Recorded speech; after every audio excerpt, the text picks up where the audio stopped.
All right, let's jump right in to see what FanDuel has to say about how many games Georgia's going to win this year, this coming up year. Uh, we'll, I mean, I'm sure it's going to be a high number.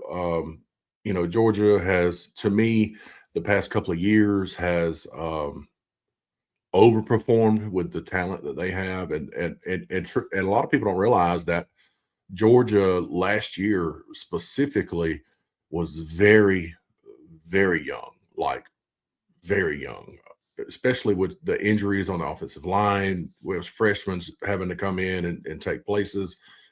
The defense was very young. Our receiving crew was not typically young, but young to playing a lot.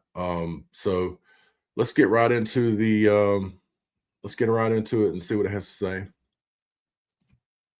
So it says FanDuel sets Georgia Bulldogs 2026 win total to 9.5 amid championship aspirations. So, which is a good number, I believe. That I mean, 9.5. You got to figure. Also, got to figure that this year is when the SEC goes to 9 SEC games in your season. Plus, they play ACC opponent at the end of the year of Georgia Tech, which has been on they've been spiraling up for the past few years. I'm curious to see how they play this year after their quarterback that has carried them all this time leaves. We'll see. It says, let's see. It says winning back-to-back national championships in 2001, 2022. The Bulldogs have not won a playoff game, which is that's true, and it sucks. What was 2 years ago, 3 years ago? They lost that one game in the SEC championship and was held out of the playoffs. And we beat the Tar out of Florida State in the bowl game, beat them 63-3 or something like. I can't remember what it was, but it was pretty bad. And which showed that Georgia should have been in the playoffs, in my opinion. Head coach Kirby Smart aims to change that in 2026 and restore the Bulldogs to their place on the top of the college football, which, of course, Georgia hasn't won. They've won a lot of games, to be honest with you, since they won the national championship. I think they've lost like 2, 3, 4, maybe 4 games total, 5 at the most, 4 or 5. Won the SEC 2 years in a row.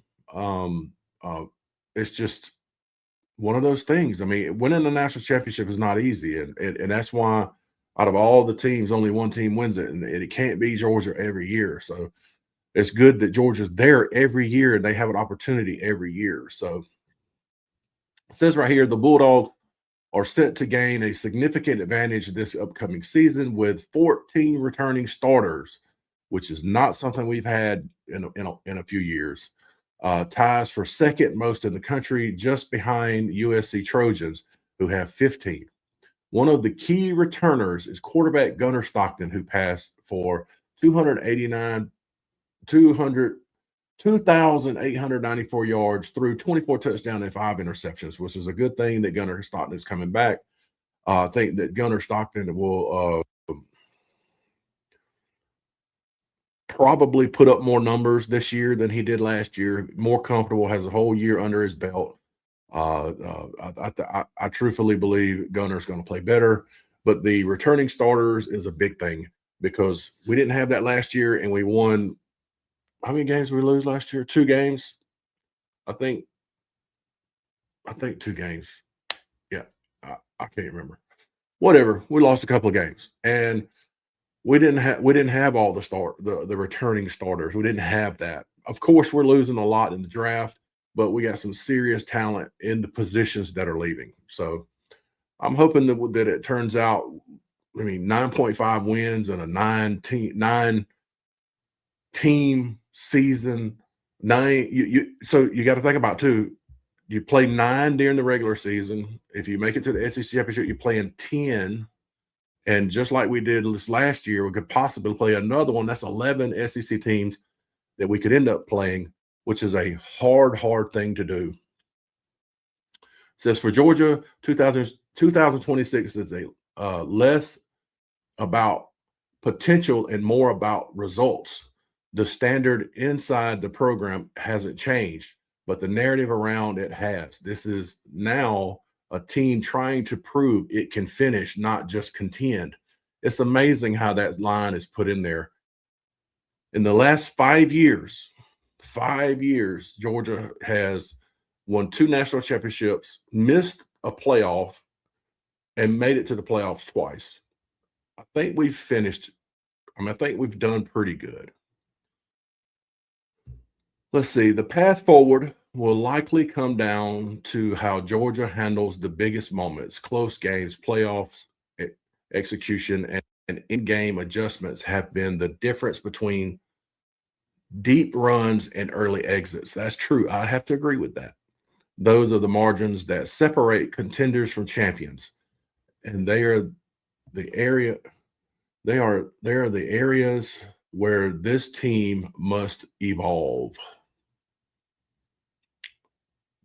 If Georgia can clean that huddle, that if Georgia can clear that hurdle, the ceiling may remains as high as anyone in college football. The opportunity is there not just to return to the playoffs, but to reestablish itself as a program everyone else is chasing.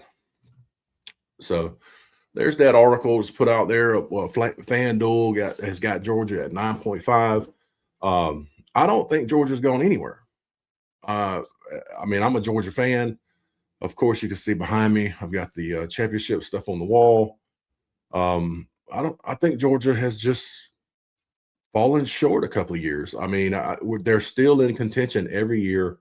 They're a dangerous team with these returning starters and another year with a now you could literally say a veteran quarterback and a veteran running back and a defense that I'm telling you is going to be improved from last year, even though they're losing like CJ Allen and stuff like that. These guys are ready to play. So I'm thinking Georgia, looking at their schedule. I know we go to Alabama. I know we go to Ole Miss. I think that if we can make it through with 2 losses this year, it'll be a phenomenal year. But it's a possibility. Like every year, Georgia could win all, and then what you going to say? That Georgia finally found their way through, whatever. So anyway, 9.5 wins according to FanDuel. Sounds good to me. Till next time. See ya.